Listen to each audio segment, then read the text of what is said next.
The theme for this year's forum is creating common ground. And in the less than 24 hours that I've been here, I've heard it talked about in a couple of different forms.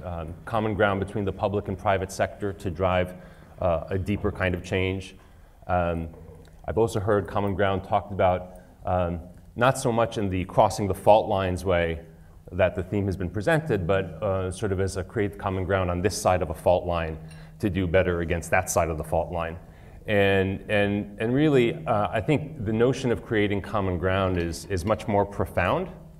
And the way that we think about it at Search for Common Ground, and we see it in the 35 countries where we have offices and local staff, is in the very powerful combination of driving change and building bridges at the same time.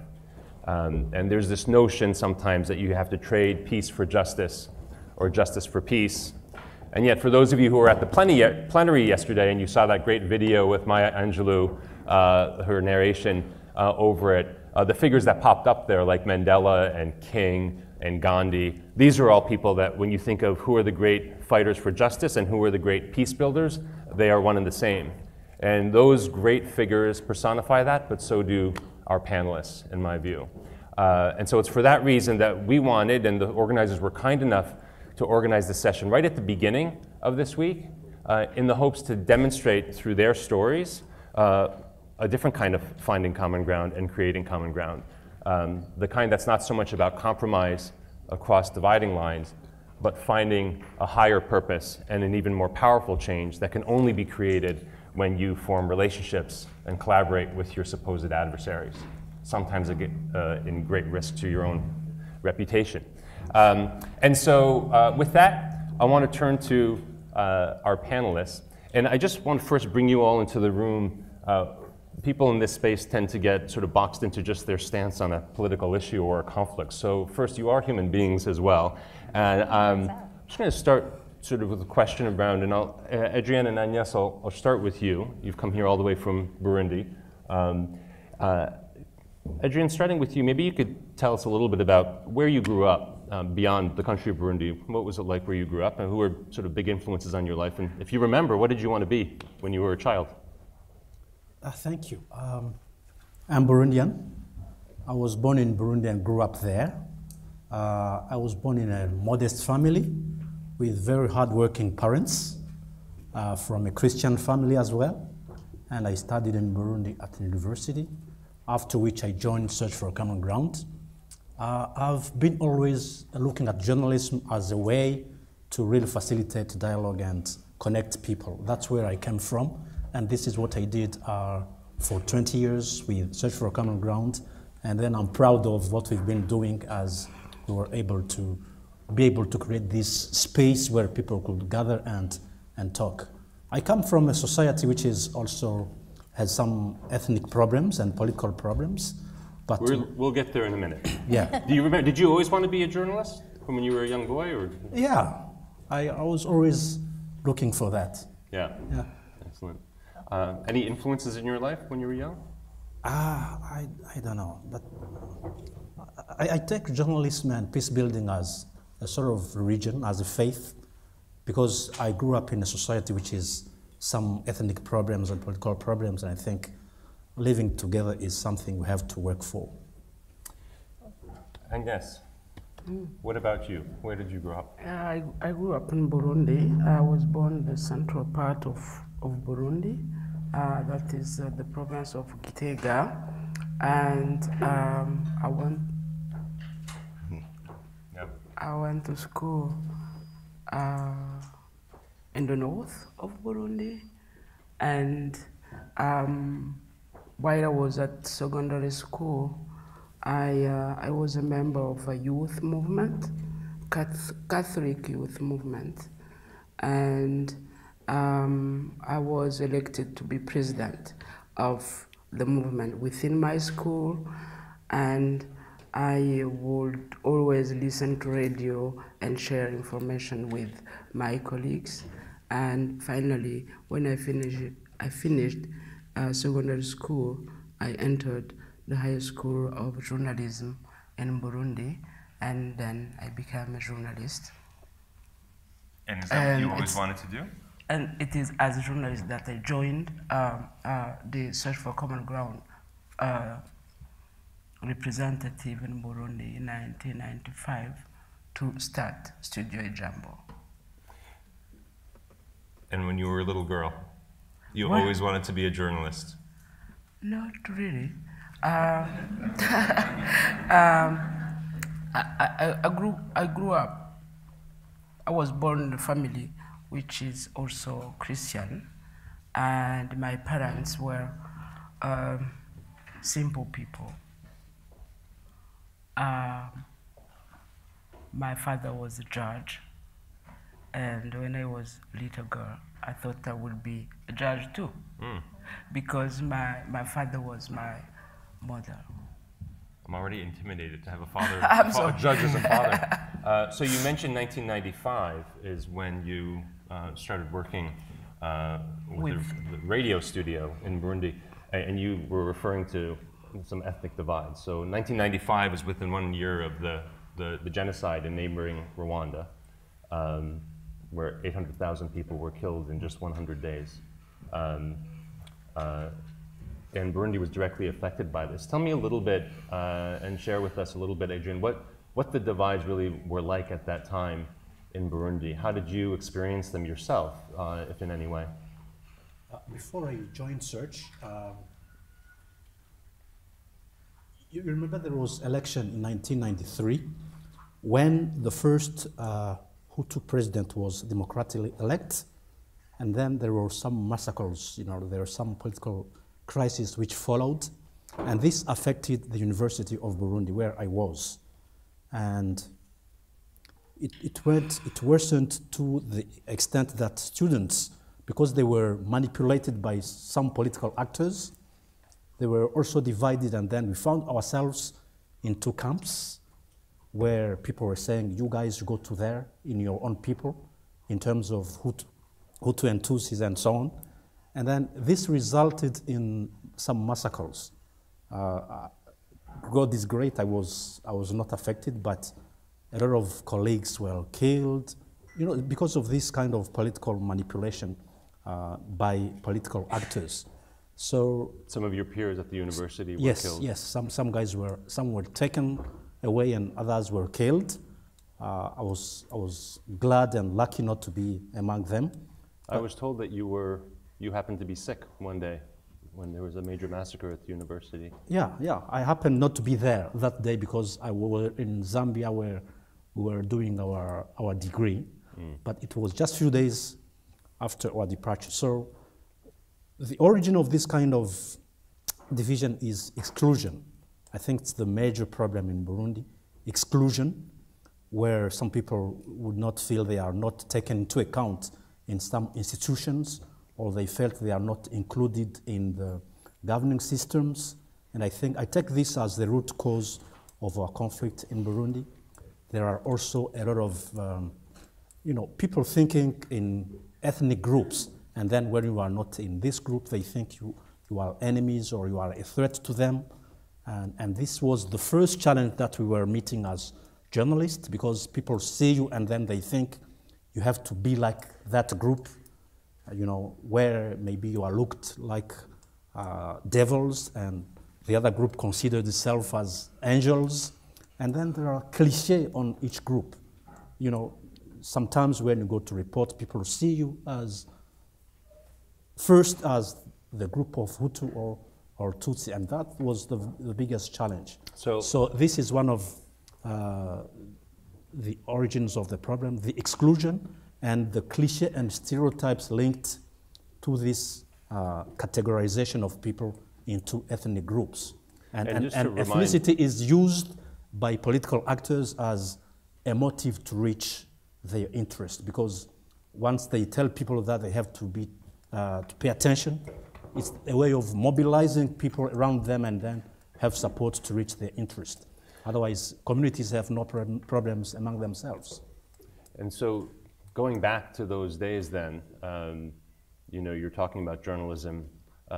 You all were the founding members of the first multi-ethnic radio studio in the entire Great Lakes region of Africa, and many people who have looked at the situation and know the history are aware that radio in particular was a very powerful tool used to foster the Rwandan genocide and turn people against one another. So before you all met each other, before you and Adrienne met each other and the other small, brave journalists who started that studio, how was the division in Burundi playing out in your life? Were you experiencing it at all in any way? He clearly, at his university campus, experienced it in a horrible and profound way. Well, for me, since 1993 already, I experienced the impact on my life within my family, the impact of these divisions between Hutu and Tutsis, but also on the political level, because the elected president was killed by the army, Hutu population, thought that the president, not the president of Burundi, the president was killed, so they responded by killing other people who were not members of the Hutu community. And then many members of my family were killed, and my mom survived and is now an internally displaced person because she left her own properties to come and live with us in Bujumbura. The other level was in Bujumbura as an area where I was living. It was divided between Hutus and Tutsis. While in general Hutus and Tutsis are living together in the neighborhood, this time, because of the political crisis, Hutus were chased in some suburbs, and the same for Tutsis. So we had Bujumbura divided in two parts, a part for Hutus and another for Tutsis. So it was challenging for us as journalists because you are portrayed as a Hutu or as a Tutsi. For example, my friend Adrian would be more Tutsi than Tutsis in Burundi because the way the history portrayed these different groups was not really real. And the thing is, we can't say that there are different ethnies in Burundi because we and Adrian, me being a member of a minority group called Baganwa, I speak the same language. We have the same references in history, and I think there is no different ethnies, maybe clans and communities, but we don't have really different ethnies. So I want to get into how you all met and how you started collaborating, but let's bring Abby and Reverend Schenk into the room as well. So Abby, where did you grow up? What did you want to be as a little girl? Who influenced you? So I grew up in Los Angeles in the Valley, and about a 5-minute drive from the Walt Disney Studio, where my father and my grandfather and my great uncle went to work every day. And so I grew up a little bit inside of that place. It was a little bit home to me, which is surreal. I grew up in a very conservative family. My mother's side of the family is as Irish Catholic as it gets, to the point of hysterics, because it was crazy town. And to give you a sense of how conservative my father's side of the family was, my Uncle Walt picked up the phone and called Joe McCarthy and said, "May I please testify?" So just as background, John Birch Society conservative. So that was my upbringing. I had a handful of really wonderful special teachers who sort of took me aside and thought I was special and told me I was good, and I think that's what kept me on an even keel. My plan for my life was literally, and I'm not making this up, I was going to play third base for the Dodgers. I was going to win an Academy Award, and then I was going to be president. There's still time. There's still time. The Dodgers thing didn't work out so well. And now I live in New York, the Dodgers suck. But so that was my upbringing. I was, only too pleased. I actually took out a tape measure to see if Yale was sufficiently far away, and I went off to Yale for college because I just wanted to not be in Los Angeles. And the minute I went to Yale, I started thinking differently about the world, and that brought me into an interesting relationship with my parents once I started going home. So I spent my 20s and the rest of my life really, their lives really, in a constant battle. As Fox News rose and the dynamics between us changed, it got harder and harder to go home. Okay. Reverend Schenk, how about you? Where did you grow up? Well, I'm Rob, by the way. Thank Rob. you very much for the honorific. Appreciate that. But actually, kind of the diametric opposite of Abby. In a middle-class, nominally Jewish home in upstate New York. Anyone's playing a trivia game, Grand Island, largest freshwater island in the United States between Canada and the US, 8 miles upstream from Niagara Falls. And, growing up, we had a very average life. My parents were mostly, I think they would have described themselves as liberals, but we weren't sure exactly where we fit on that scale. And then in the late 70s, I was introduced to what now historically we're calling the Jesus People movement. And I heard claims about Christ. I found them very compelling. And at age 17, visited a church for the first time, heard the gospel preached, found it very compelling. Early on, concluded that Jesus was probably a better Jew than anyone I knew. And I thought, well, I'm going to give him a try. And in fact did, in quite a dramatic way. If anyone has seen a Billy Graham crusade, people are invited to the altar to commit their lives to Jesus Christ. I did that as a 17-year-old, made my profession of faith, and from that moment on became convinced this would be the organizing element of my life. So I went on to become an evangelical minister.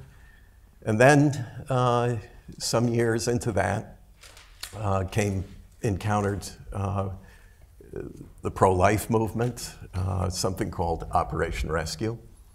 Saw it as a very compelling moral cause, and spent almost 30 years as an activist in that movement. So much so, I became committed enough that not only fought a Supreme Court case called Schenk versus Pro-Choice Network, and won in part, lost in part, but mostly celebrated a victory with that, which gave people the right to distribute pro-life literature on sidewalks in front of abortion clinics, and eventually did prison time for my activist work. Eventually made a move to Washington, D.C., where I was given something of a chaplaincy, if you could call it, to elected and appointed officials, but principally to the judiciary. You are the chaplain to the Supreme Court justices, is that right? That's my charge. Whether all of them accept me in that role is another question. But yes, I engage the justices, among others, in the judiciary in a ministerial capacity. As we talk here today about creating common ground across these divides, I believe the U.S. Congress is mid-filibuster, or about to start a filibuster about whether you're about to get a new congregant or not. Exactly. Okay. I expect I'll be welcoming a new charge. Thank you. So let's move from before you met each other to how you met each other and why you decided to work together. Maybe I'll start, Agnes, first with you, because I believe you came to the radio studio before Adrienne. In fact, did you interview Adrienne? Or you were involved in selecting Adrienne as part of the team? Yes. What motivated you to do this, Agnes? Because we had this division of the community between Hutus and Tutsis, and within the Studio Ijambo, progressively, we became a mixed group of Hutu, Tutsi, and some other like me who was not Hutu or Tutsi, then I started thinking, with whom should I partnership in my work? Then I went in the studio, started to ask everybody, do you feel that you are more Hutu or more Tutsi than more Burundian? And within the studio, Adrian was the only one who gave me the response I was looking for. What was that? It was that he is more Burundian and the journalist. So I was looking for that because we don't need to be Hutus or Tutsis to do the right thing. We need, within the Studio Ijambo, we need first to be journalists who are aware of what it implies. So as a citizen of Burundi, a country which was suffering because of this division and violence, I was thinking that we should transcend all what was happening to be able, as journalists, to do our job. Were you, so I mean, we're going back to that time now, and you just described members of your family being killed. Yes. Adrian just described the massacres at his university. So rationally, I very much understand the power of bringing these communities together, especially on a nationally and regionally broadcast radio. But that had to feel a little bit frightening. I mean, were you at all nervous or apprehensive at that time? Do you remember how you felt doing this? Or were you just so focused and busy that you didn't step back? And I was worried about having all Burundians going down by identifying themselves by the ethnic background or political background, because we as journalists, we had to bring all actors, especially politicians, to confront themselves to the incoherence of these going on civil war and confrontation between Hutu and Tutsis. I don't know if you remember Agnes asking you that question and the way you answered, but how about for you, Adrian? I mean, so you come out of university, by luck you've survived horrible violence. The country is still beset in violence. There's been a genocide next door.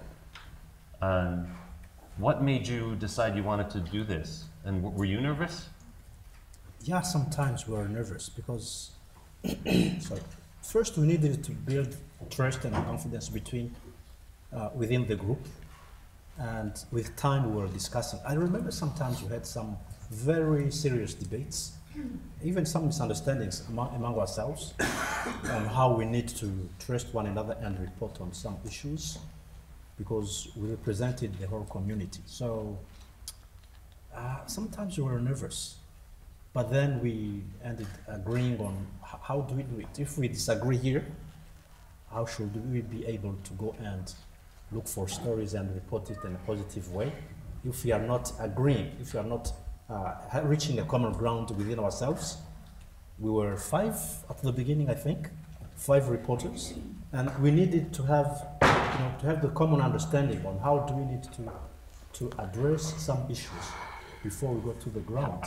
Why didn't, I mean, it sounds very rational and brave now, but when you think back, why didn't you simply accept no, you're Hutu, you're with us. Why didn't you accept that? I mean, did somebody influence you? Did you? Why were you? I mean, most of the country was being pulled apart in this way, and even people who might have felt the way you did might not have reached out and done something about it. Why do you think you did?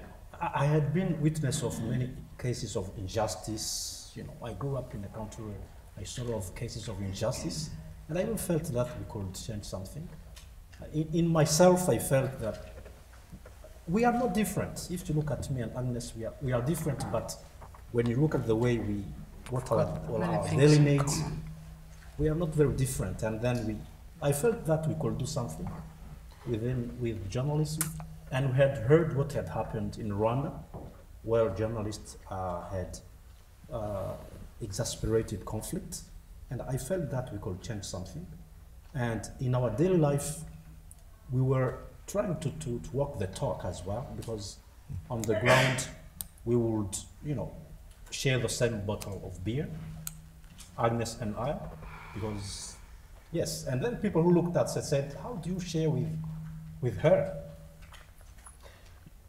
Tell me, Adrian, so you start working together now. So you make he answers your question correctly, and he's hired, and now you're working together. It's 5 journalists at the start I think in a basement, really.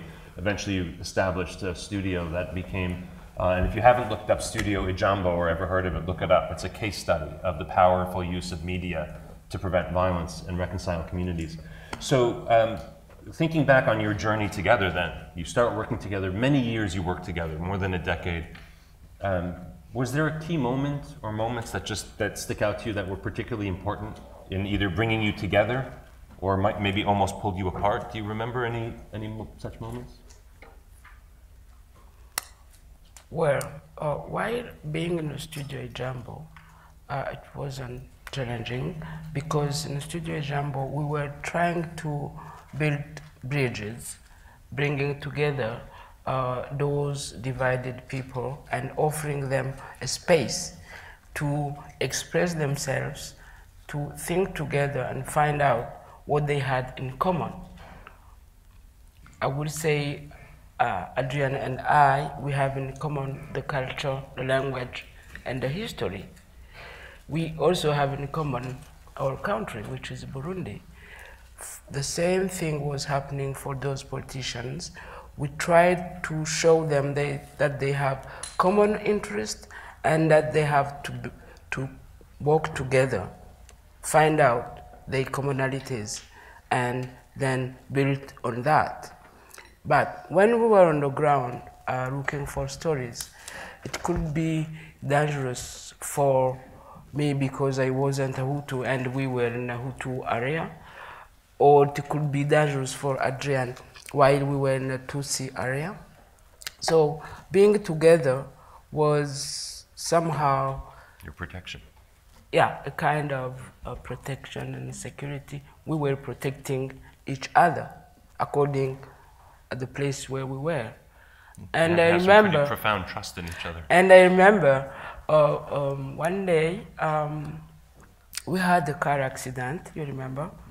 And then the people who came to help us came from the bush and they were Hutus. And then the driver was also a Hutu. And then I was very anxious. Then I told Adrian and the driver, please do quelque chose, do something, talk to these people before. And then they brought these people to consider me just as a journalist, not as a member of a different ethnic group. And it works. And this happened a lot of times because sometimes you go in the community and they look at you and say, who is that woman actually? Right? Who is she? And then I said, no, this is our colleague and we are working together. She's a colleague, she's a kind person, and then she's a human being as you guys. And why do you work together? I said, no, she's a colleague and she's a very good person. So this was a very good strategy to pair people from different groups, because then we could show that though we are coming from different communities, we are still able to work together and have this solidarity and bring up some good stories. And the other need for working together was also to be able to go in depth and bring out some perspectives from different communities. Because I talked about perceptions, negative perceptions. As a Hutu, I could go to a Tutsi community and then they say, why do we need to trust him? But if I'm with Agnes, people would open up themselves and tell us, because we are there and then we are looking for their stories, their opinions, and the kind of solutions they have. So pairing people together would guarantee our security and also, help us have this sensitivity and be able to bring stories from different communities and have a trust that one person could not really get from a community because we are living in a very stereotyped community where we don't easily trust someone we don't know. So you all became, on this second point, you all became the stringers and the journalists on the ground for Agence France Presse, for Deutsche Welle, for Associated Press, Reuters, because of this dynamic. I remember when I was there, even the people who were angry that you were telling stories were all listening to your stories because they were the only ones that actually could tell the full picture of what was going on. Yeah. And so, Rob, so you've had this profoundly religious experience, and I want to get to the point where you and Abby connect with one another. You hadn't heard of Abby before she reached out to you, is that right? No. Okay. What did you think when she did? And take us to the point, what motivated you to actually begin speaking with her? Well, she asked me to discuss my evangelical my evangelical community's disposition towards gun ownership and use, particularly in defensive applications. And I was aware that we were pretty big on the Second Amendment, probably bigger on the Second Amendment than on the Second Commandment, but that's an inside theological joke. But anyway. So for those, I mean, most people will know, but in the US, you're talking about gun control and the right to bear arms. Exactly. We would be a community, one of the top in terms of support for unfettered gun rights, right. And would have, of religious communities, probably the most likely to have access to firearms or to own them. And that was something of a concern to me, although on the whole, I was theoretically with our community that people had the right to defend themselves and to defend their loved ones. It had to be done responsibly and so on. But Abby was raising an ethical question about that as much as anything else. And I was curious about that. It wasn't until we were sitting at dinner together that it dawned on me that Abby was on the different end of the political, social spectrum than me, way over Pluto or something like that.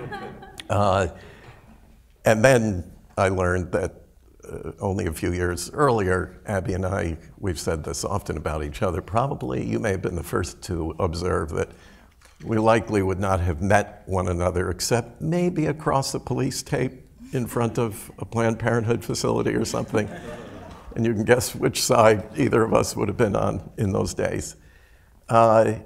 Nonetheless, I have to say, in those early conversations, Abby made it very safe for me to be who I was. And she was very non-threatening in who she was. And that eased the conversation. She then proposed that maybe I place a role in a documentary film that might follow questioning my community on this subject of guns, and just follow it wherever it would go. I didn't make a yes to that invitation very easy on you, did I? It took an agonizingly long time. So let's hear yours. Now, unlike everyone else on this stage, you actually knew of Rob. Yes. You knew him as Reverend Schenck at that point, not Rob. Everything on Google was really awful. He was awful. So what, given that, I mean, why reach out and have dinner with someone who makes you feel that way? So first of all, my upbringing in a very conservative family gave me the capacity to understand that while you may disagree with someone violently, I mean, almost to blows, you still love them. You do still love them, and you do still understand that people believe what they believe, and it may be completely the opposite of what you believe, but that doesn't make them bad people, that doesn't make them stupid people, that doesn't make them brainwashed, that doesn't make them all these things. And, frankly, I left for college a pro-life person. I had been raised, steeped very deeply in the Catholic tradition. I hadn't given it any thought one way or the other. I just know that I was, that's what everybody said, so I went to college thinking that. So it took me a few years really to form my own ideas about that. So I also understand that people who are pro-life, generally speaking, really believe something in their deepest hearts that goes to the question of meaning of life and death, and they're not bad people. So I knew there would be somebody over there, you know, on Planet Crazy, as I thought of it, who was acting in good faith, who was really working from a belief system that was genuine. And that I had, it was, you know, I had, because the first film I ever made was about a peace movement in Liberia, I had spent some years now learning from peace builders and thinking of this thing called peace building, which is a real thing, you know, and I thought, I've been asked to go around speaking about peace building and women and the difference that they make, and one day in northern Mexico, I thought, who do I think I am? You know, who do I really think I am as an American woman to be standing here in northern Mexico where I know there are 250,000 weapons flowing from Texas and Arizona every year into inflaming this conflict, and I'm standing here talking about peace? How dare I? I have to go home and make peace in my country. I love the Skoll Forum and I love flying around and talking about international issues, but if I don't go home and work on my own country, everyone in the countries I care about will continue to suffer from our addiction to violence. So what I wanted to do was see if there was a way to break the political dynamic around guns, which was that, you know, I say X, you say Y, I say X times 2, you say Y times 2, and we just, you know, this is forever. There is no changing that dynamic. I wanted to end run around it, and I wanted to see if there was a higher reason or a higher analysis than just the political dynamic. I wanted to see if somebody was willing to take the risk of stepping into a higher space and talking about it from a place above politics. And that's why I called Rob. I wanted to find somebody who, I'm sorry, was like the worst possible person. and then just go and test my faith that no, actually, as bad as somebody seems on Google, there's a person in there. And you have to trust that, and you have to go in peace, and he doesn't have to become like you, or you don't have to change his mind. Okay, so you choose Rob as the most evil person. All the way on the train, on the way down, as I was looking through the Google pages I had printed out, I was just hitting my head on the table in front of me, because I was like, why am I doing this? This is terrible. I had a bruise on my head. So you start filming. If people haven't seen Armor of Light, it's one of the more powerful documentaries you will see, certainly on the issue of guns, gun rights, gun control in the United States. And it documents some pretty profound transformation in your own views and your activism on this issue. So you decided to make this film. Once you started working together, I'm curious, same question I asked Adriana and Agnes, were there any sort of key moments for you in this process that either sort of helped you get over the Planet Pluto, Planet Crazy, worst person possible, other, you know, and actually bonded you more or almost tear you apart? Was there a key moment or two that you can think of? I'll start with you, Abby. Yeah. The Planned Parenthood tapes were a very hard thing for me. They actually came out after the film was finished and we were just starting to show it in places, and I found myself... so for people who don't know, these are... The Planned Parenthood tapes, Rob knows most of the players involved. There were a series of tapes made by people who were pretending to be medical researchers, and they were negotiating with people at Planned Parenthood about how much would the lab fees be and what would it cost, because Planned Parenthood has for years contributed tissue from abortions to medical research. They were edited to mischaracterize the Planned Parenthood people as saying that they were selling embryos for profit. And it continues to be a belief among pro-lifers that that is the truth. That's what happens. So this happened while you already knew him. Now at this point you've been working together. I knew him, and we had our film. Have you talked about abortion at that point? Because that was the...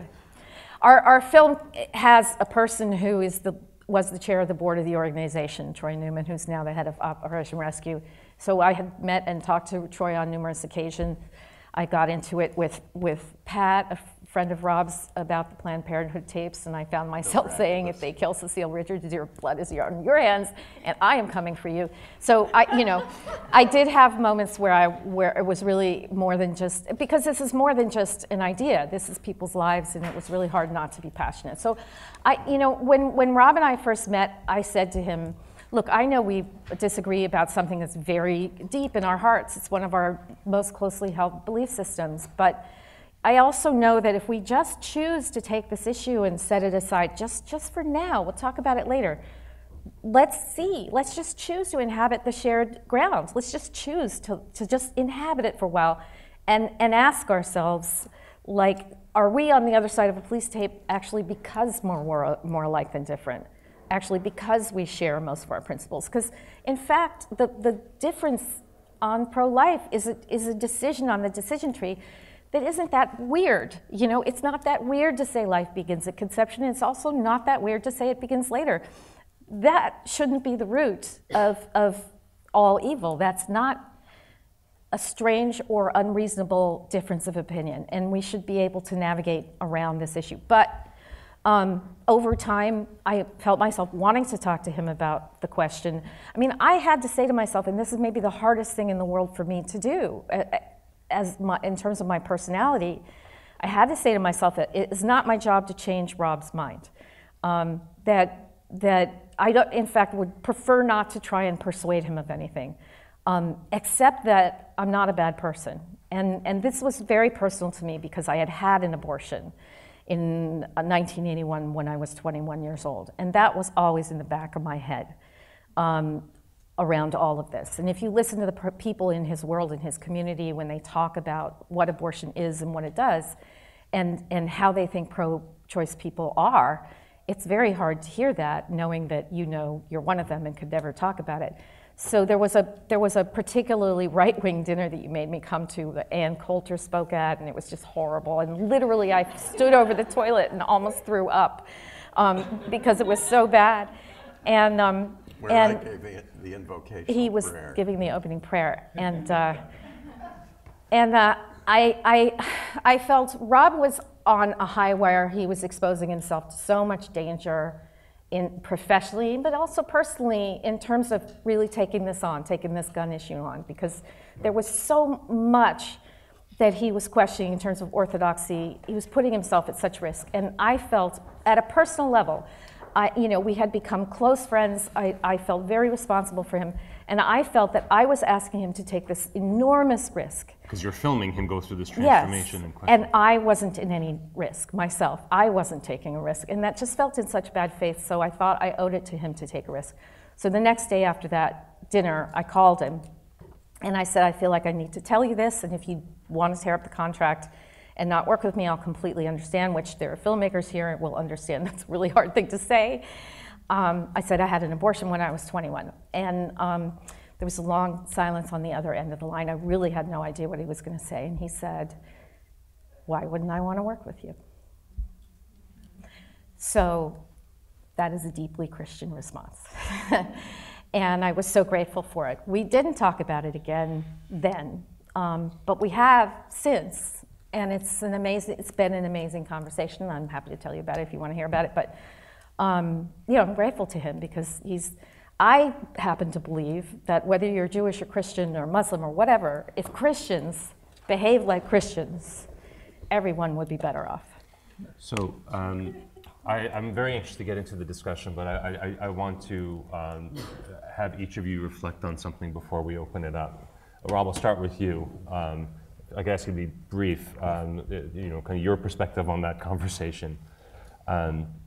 And then off of that, I'd like you to reflect a little bit for the group. What impact do you think you and Abby, your work together, is actually having? Well, first, I'll just put a little asterisk on and say that what helped so much in our early conversations was that Abby is bilingual. She speaks conservative and liberal, and that's really helpful. So I'm big for bilingualism. The other was she framed this as a pro-life ethical concern. you know, I'm coming to a point in my own evolution, if you will, where I'm realizing that for most of my pro-life activism years, I was far more anti-abortion than I was pro-life. And that had a profound impact on me to come to that revelation about myself. But when Abby shared her own personal story with me, I remember that vividly. I know exactly where I was driving when you called.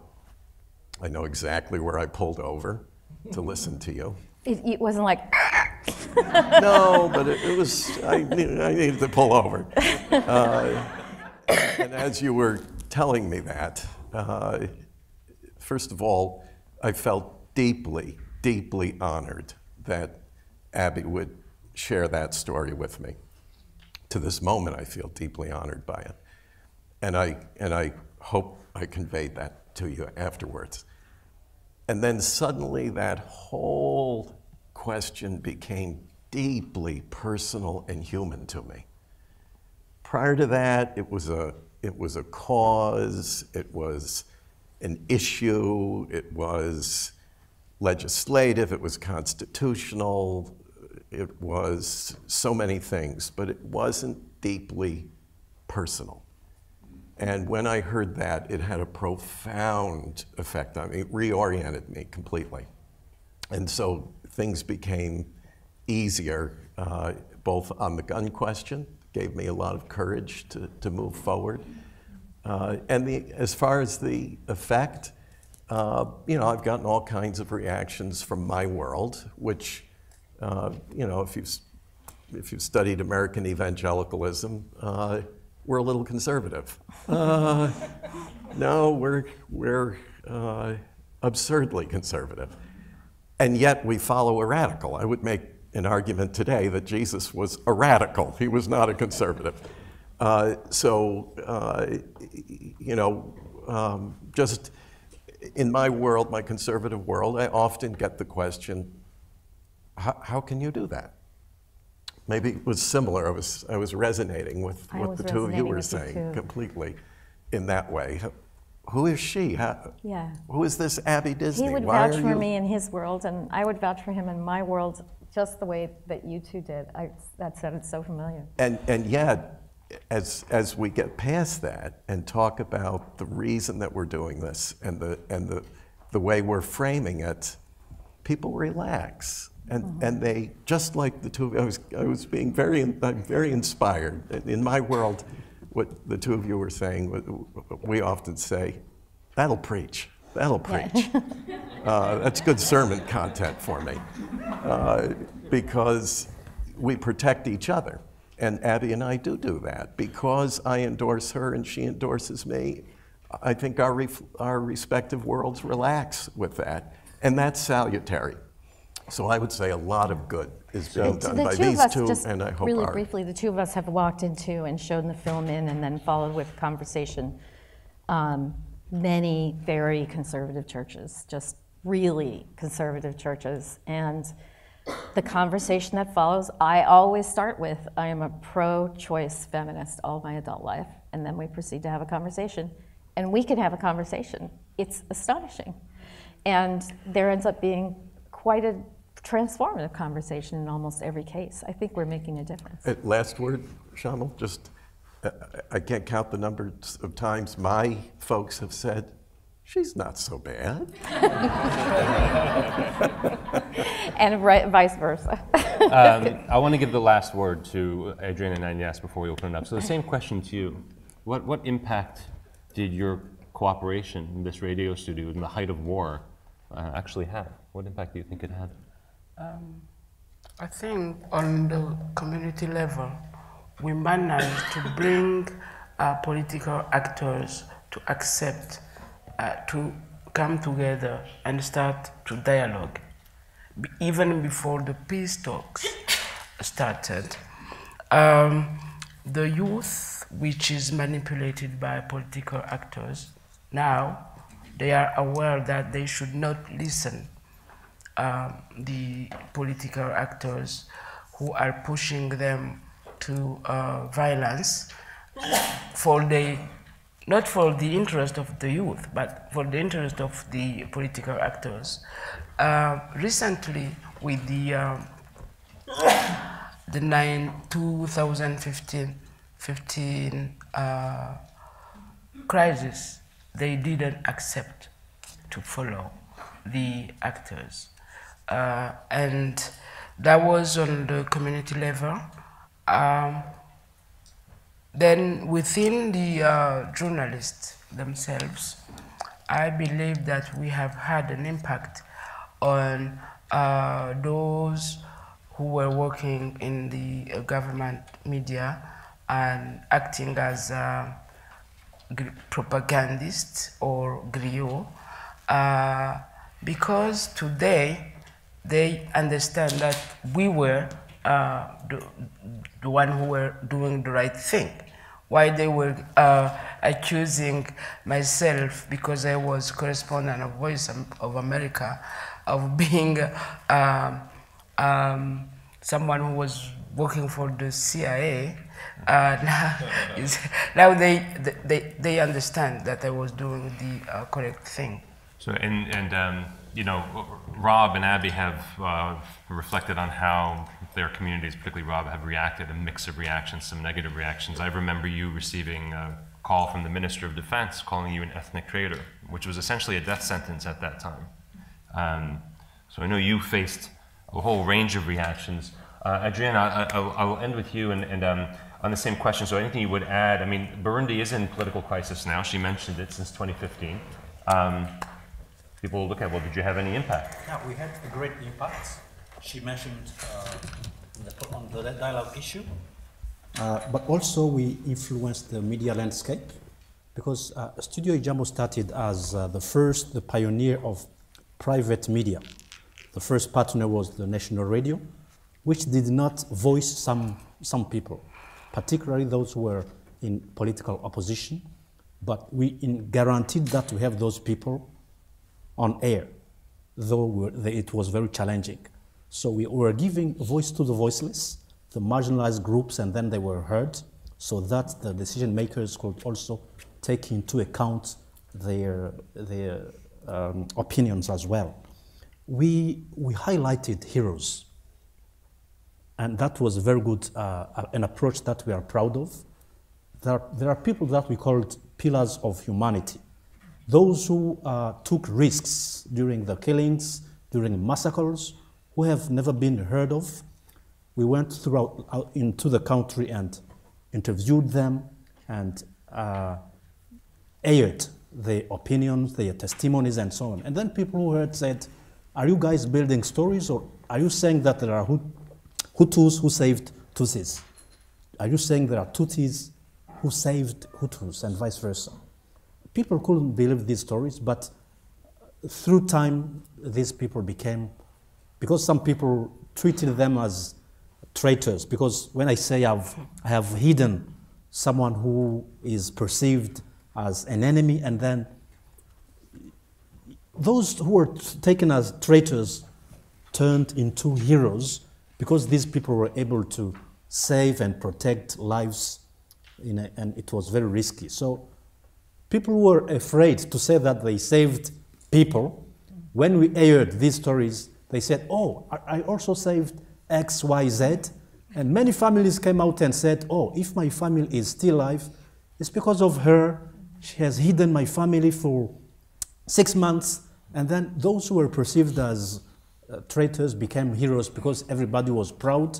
We organized a national summit of heroes, and we invited the government and the opposition, and everybody was saying, even the president himself said, oh, finally we have people to rely on. We didn't know these people existed, because we highlighted them. We showed, okay, we have some problems, but we also people who are humane, people who care about human lives, and this is something that we need to show, and show that within communities we have people who do well, people who deserve this kind of respect. So, you know, just to put a fine point on it, because you're quite modest actually in what you're saying, even with the profound. I remember the highest-ranking American diplomat on Africa at the time, Assistant Secretary of State George Moose for African Affairs, credited the studio with, in his words, preventing genocide. And this show, Inkingi Ubuntu, Pillars of Humanity, Yeah. you went within a year of people not talking openly about ethnicity at all to, I remember this, them all being on the stage, the Inkingi, the Pillars, that included farmers and military people, businessmen in every walk of life, going from nobody talking about it to now that word Inkingi no longer just means pillars as a pillar in a building, it actually means a hero of interethnic solidarity. So I think you had quite an impact. If you don't mind, I would like to add something. Recently, before I left to come here, I had a meeting with the UNESCO representative within the Eastern Africa. Then I was honored to hear that this Inkingi Ubuntu has inspired the UNESCO's program, The Culture for Peace. Right. And I think if we didn't do that, they would never have had this example to build on the culture for peace. And can I add something? I'm going to stop. Can I add something? I'm going to. You can add it in the discussion. Look, I get to be the journalist and the interrogator. I love this. I remember the years that you guys were the toughest journalists in the country, but I'm going to because you know we have two pairs of people up here with profoundly different issues and stakes, similar. but very similar dynamics that I see. And I want to sort of elicit, at least take a few questions from the audience so that you all can share it. I don't want to assume I know what people are thinking. So please, sir, and wait for the microphone. And while we're waiting for the microphone, I'm just going to say, take word of this back to all your moderate Republican friends, because we need them to be pillars. Hi, I'm Rick Spence from Toronto. For Agnes and Adrian, for those of us who didn't do our homework for this panel and don't really understand the difference between Tutsis and Hutus, can you tell us sort of what the origins is and whether when you were working together, there were behaviors, beliefs that brought you into conflict that you actually had to overcome in order to work together?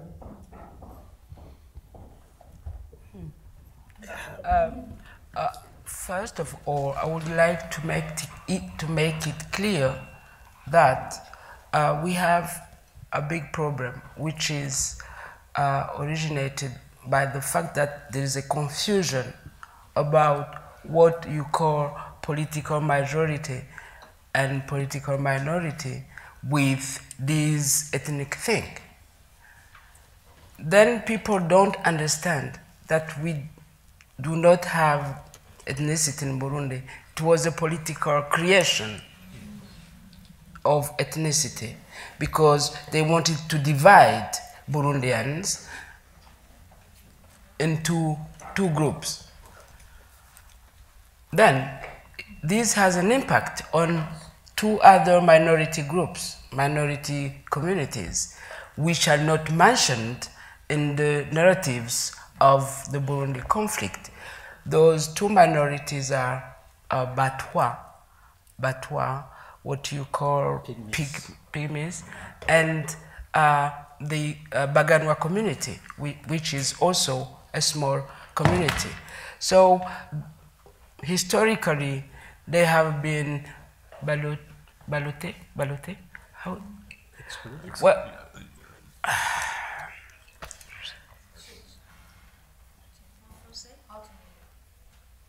sometimes Baganwa are killed. Considered either as Hutu or as Tutsis. And the big thing is when we are confronted to violence, when it is Tutsis who are killing Hutus, they also kill Baganwa. When it is the Hutus who are killing Tutsis, the Hutus also kill Baganwa, thinking that they are Batutsi. Because all those things has something to do with the power. And on how do you accede, or how do you leave the power? This question about were there actually any behaviors or anything that pulled you apart? I think there is something to make more clear than that. This Hutu and Tutsi issue is traditionally something that was rather social. A Hutu was something who did not have enough means who had to go to work for someone else, not related to his physical portrayal. And then, you know, a Hutu would be someone who come and work for someone. But then when the colonization came, they sort of defined a Hutu as someone who is tall, big nose, not very intelligent, and very, very short, something like those. And a Tutsi should be high and very tall and straight nose and so many stupid definitions. And then, you know, we fall in this kind of confusion because some people were killed because they were thought to be Tutsis or Hutus. And when we are walking, it's not very easy to know who is what. I was in Germany sometimes, and then they said, "Who are you?" Because I'm taller than many Tutsis.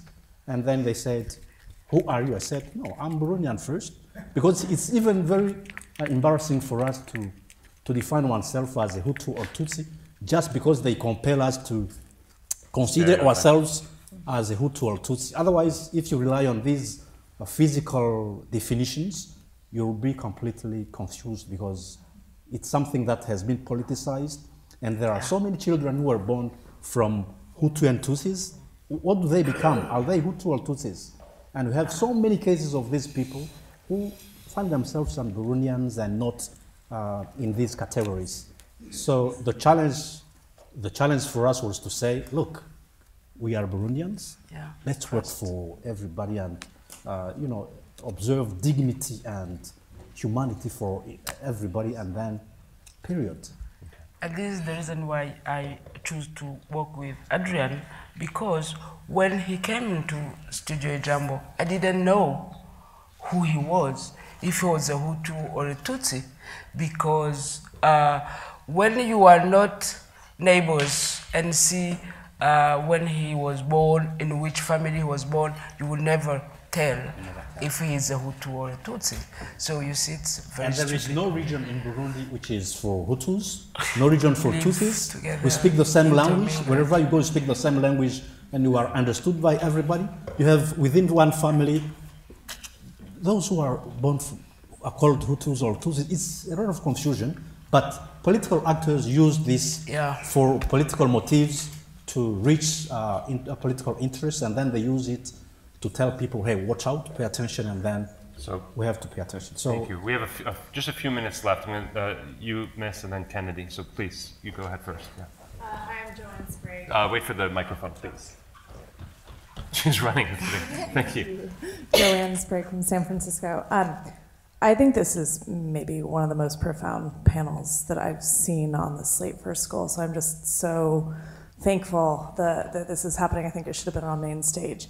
My question is, this is really hard work, right? I mean, each of you have had the ability to have the self-awareness and personal identity and communication skills to be able to do this. So how do we replicate this? How do we get people to think beyond the personal credibility risk of staying within their own space and get people to take the risk to work across lines and to do this in a way that can be at scale and can start to come onto, you know, main stages, not only at school, but around the world? You know, that's such a good question, and I'm really, really wrestling with it myself. And you know, Whitney and I are talking about how we're going to maybe make an app that will connect people across political lines and give them some ground rules for talking about it. Because there were some ground rules for me, one of which was you're not allowed to try to change anybody's mind right out of the gate. Like, if you let that go, it's amazing the nice conversations you'll have. And you have to ask questions that you genuinely, not rhetorical ones, the ones you actually don't know the answer to. And then you have to actually shut up and listen. And then you have to actually consciously try to find something that's important to both of you that you agree about. There was a really interesting moment in one of the churches where very often you get an NRA guy who gets up and he goes through the 6 or 8 things that they always say, and I just let them go all the way to the end. And this time, as an experiment, I said to him, you know, we could do this all day. I have a fact for every fact you have, you know, argument, counter argument, baseline, forehand, backhand. We could do this forever, so let's like try and see if there's anything we agree about. You know, if you had a taser or a gun and somebody's breaking into your house, it's the kind of taser that works every single time, and I know real tasers aren't reliable. They always argue that when you ask them. If you really get them to really focus on the idea that you could use a non-lethal form of self-defense and get the same result, or a lethal form, he said, I'd choose the taser. And so I said, great, we just walked to the net and shook hands. And on his way out, the thing was still going on, but he really went out of his way to get my attention. He said, thank you, which was really interesting, right? He didn't leave there feeling angry that I had one-upped him or something along those lines. He was really relieved to find out that actually there were things that we could settle on. And so the way to get this to scale, I don't know. I don't know what the mechanism is, but I do know that the way to make people want to do this is it's all rewards at the end. I have a friend I never thought I'd have, and I've learned so much from him, and he's just a gift in my life. And so it's all rewards at the other side of it. It's just that the bridge across is hard work, and it involves suppressing some of the things you're proud of yourself for, like you think you're so good at arguing things and you can change everybody's mind and all the things that we feel. And you know, and you get people on your own side saying things like, how dare you legitimize this person, and the kind of thing I've gotten. You know, but like if you just walk your walk and go forward, it's all rewards on the other side. Let me just say, because I want to get one more question in, and I'm sorry we don't have time for more than that. But as a shameless plug, we put this event, and very thankful to the organizers for putting this on the very first morning, because my selfish purpose here is to have everyone in this room both inspired but also challenged by what these people have demonstrated, and challenged to understand that this isn't just about building bridges, but about actually having a much more profound and sustainable impact when you form common cause with your adversary than when you just go to war with them. And on Friday, the organizers have been kind enough to also add a session at 10 o'clock in the morning called Common Ground Activism. It's a workshop in Classroom 2 here in the West Wing, where we'll go at exactly your question. We'll have people, that'll be much more interactive, and I'll be leading that, and have people break into small groups where you take the issues that are most important to you, the ones that make your blood boil, and we go through some exercises. Because there are two ways to think about peace building. One is, it's a cause just like any other important cause, like anti-poverty or climate change or nuclear non-proliferation. Or you can think about it in the way that we think about it, which it's the key that unlocks progress on all of those issues.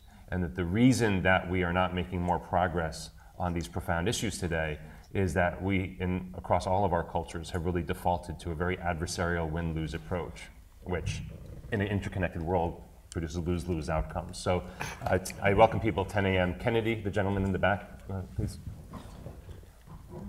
My name is Kennedy Odede. Inspired and challenged. And then I like the word search for common ground, which is the word common ground, which is for me is a gray area. Yeah. So I want to ask a question from Rob and Abby. If you know Abby, Abby can be a little bit the other side of the world. And Rob. And I want to just understand, was it by acknowledging each other? Abby, is it about forgiveness? What really happened? And then for Adrian and Agnes, I'm coming from Kenya.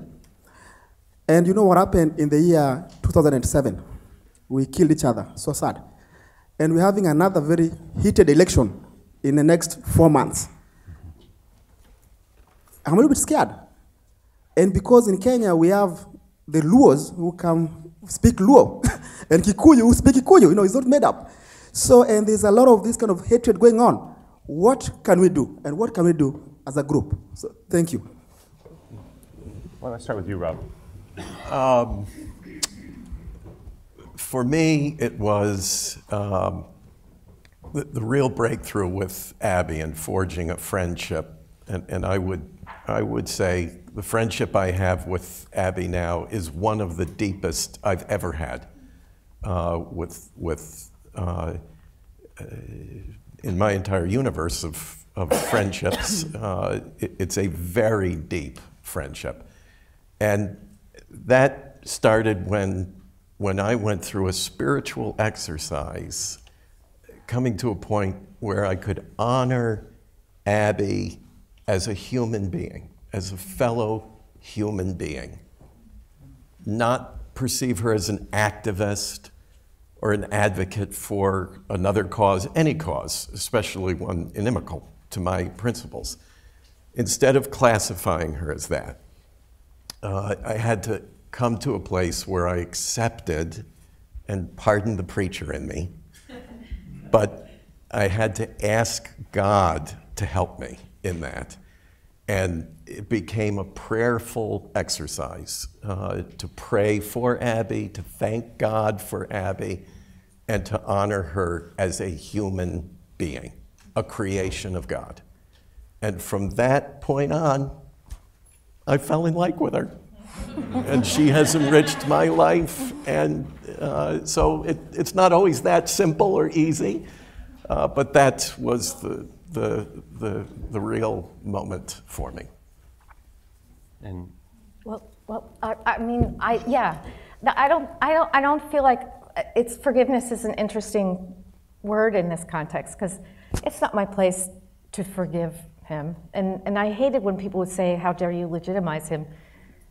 He's legitimate. I mean, how dare you imply he shouldn't be seen as legitimate? And this is such a huge problem with the way we're understanding our politics. Our people on the left, just to say that, I mean, most people here would be, that's my tribe. And it was amazing in making the film how hard it was to pull all of ourselves back constantly from editorializing on his positions. You know, whenever, you know, he said something in the film, or there's a moment at the beginning where he's carrying a fetus at the protest. It was hard not to undercut that in some way. And you know, we had so many people come through and say, well, you know, it's great, the film's great, but you got to take the fetus out, you know, because that's horrible. You can't let him do that. And I said, no. And actually, I was going to call it The Fetus Stays in the Picture, but you know. I'm not in a position to forgive anybody. It was 20 years ago. But this is like, he was doing something from his deepest principles, and it was courageous, and it was risk, and it was everything I admire in a person, except for the fact that he had a different interpretation of things than I had. And that seems like a small thing, and certainly not something I need to forgive. And I think those of us on the left who sort of live, eat, and breathe the idea that we're right about absolutely everything, and so there's language right now around not legitimizing people and not normalizing people. I think it's really, first of all, we're really mistaking ourselves for gods. And we need to take ourselves down like 50 pegs. And the other is, it's not practical, because you know the whole country is divided in half. And you're never going to talk the other half into your position. You're never going to fight or challenge the other half into your position. So what you have to do is recognize there's conflict, and it's all around us, and it's in every shot, shooting through every piece of everything we do. And we have to say, this is the conflict. We are inhabiting it. Let's choose to inhabit it differently. Let's choose to be different people in this conflict. So I'm sorry, I'm getting the flag, and I know some of the people in the audience that are doing profound work themselves, and I'm sure those I don't know are also doing it and have profound questions.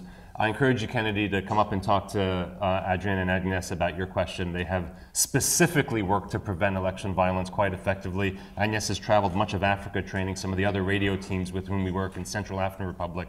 Really powerful work. Last thing I would end with first is to thank you again, to remind those of you who are interested in the question that was asked, how do you actually do this, to come to the 10 a.m. Classroom 2 workshop in this West Wing. And to flag one last thing for you, we all know that Bono is here. And yes, Adrienne and I got to hang out with him a little bit last night because our great board member just told him, you have to sit down, and he did. And if you haven't, you know, he's known for a lot of his activism, but if you haven't read the story in The Guardian or elsewhere about how he engaged with Jesse Helms, the ultra-conservative senator, United States Senator from North Carolina, to achieve debt relief for Africa. Yeah. It was one of the best examples of common ground activism you'll find. He refused to humiliate him in public. He refused to give in to people on his own side, including The Edge, his guitarist, to not talk to him in this way. He spent time with him. He listened to understand, not to convince. And he talked to Helms about his value position. And ultimately, Helms admitted to breaking down crying at one point before he pushed through debt relief for Africa. So this works. It works at every level. So hope to see you on Friday, and thank you all primarily for being here.